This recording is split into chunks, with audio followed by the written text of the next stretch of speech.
We're down to our last battle, our headliner battle for the evening. I'm going to bring up this first comic. He is going by one single name, so you know he's a fucking good performer. Give it up for Fernando.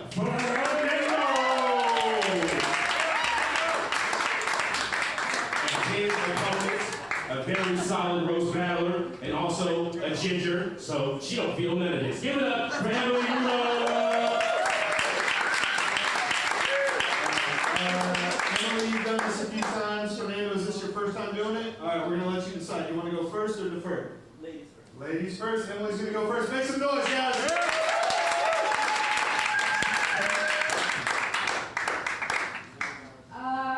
So I heard that Fernando got into comedy because he's used to women laughing at him.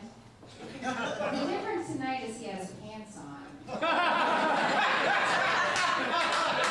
His body's actually so oddly proportioned that when naked he looks like E.T. if he were in a leaf label.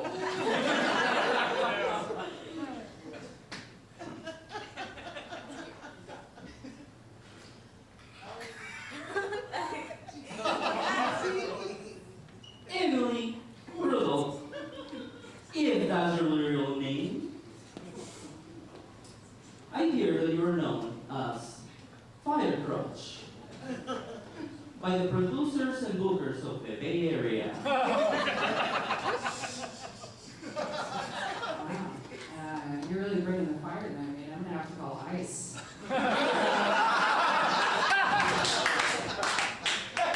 Fernando sounds like a discount telenovela narrator.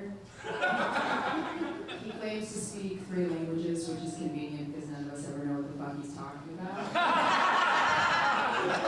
But every time he speaks, I'm just like, it can't be that hard to build the wall.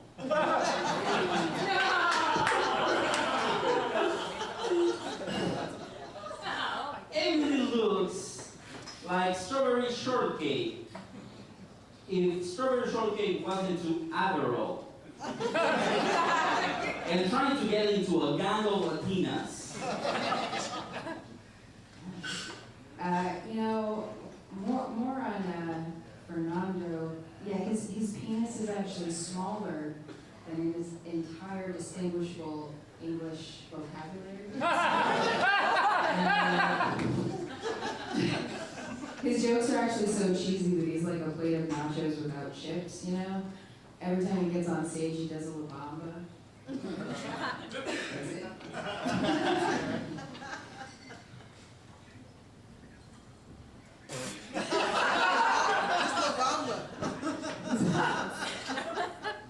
Emily Rudolph is an 8 next to Raphael Wolfgang. But next to her family, she is a who? Oh, hair.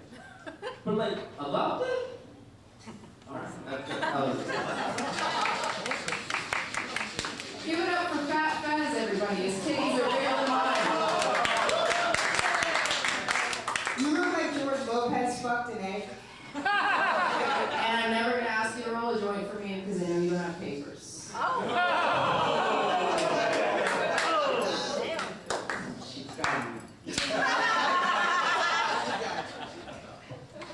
Give it up for Impossible Half Sister, Imposter Syndrome.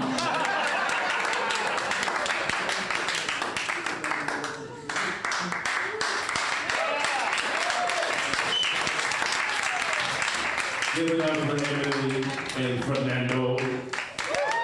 Oh, man. This shit felt like it started when, like, she was like, I said no guac. And the guy just didn't know what the fuck he was saying. I'm not gonna lie to y'all. And I worked at several mechanic shops, and I have no idea what this nigga was saying. What did you say over there? He sounded like what? A discount television. No, not you. You said he sounded like Mexican Borat? Yeah. My wife went.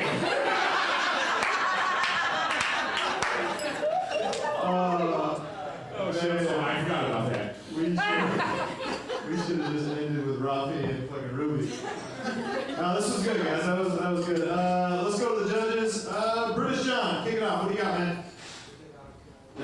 was ever so slightly one-sided. Should have been on the other side of the wall. I agree with her on that one. That was, yeah, I mean, between us, neither of us have done a good job for immigration tonight. We both this was good. No, there was, unsurprised, Emily had the stronger jokes. You had something, Asperger's? I'm not sure. I don't know either, John. I don't know. It was something, man. It was definitely a mental condition. It was a thing. But you were brave and you tried, and that's what your mom probably said to you as well. I gotta give it to Emily. God damn, John, it fucking took you long enough. Well, one vote for Emily, 45 minutes later. Amir, what do you got, man? Who am I to judge this green card marriage?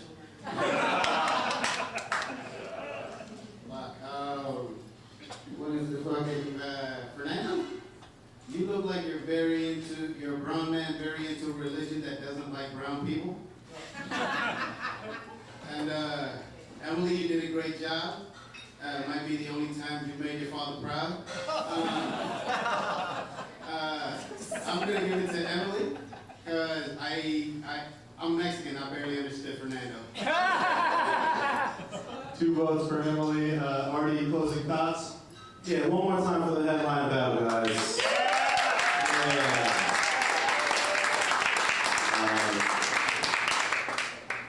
I do feel for you guys. I think a lot of us are realizing that everyone had 24-hour notice. The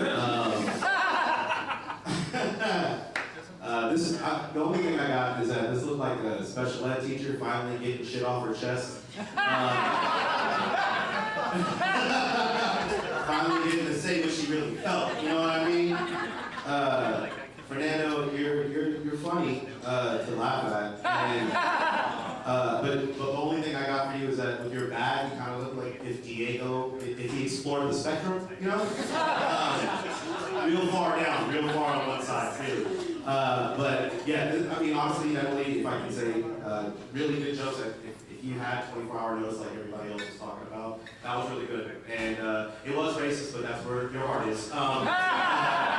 But it was really good writing, so good job, Emily. There it is.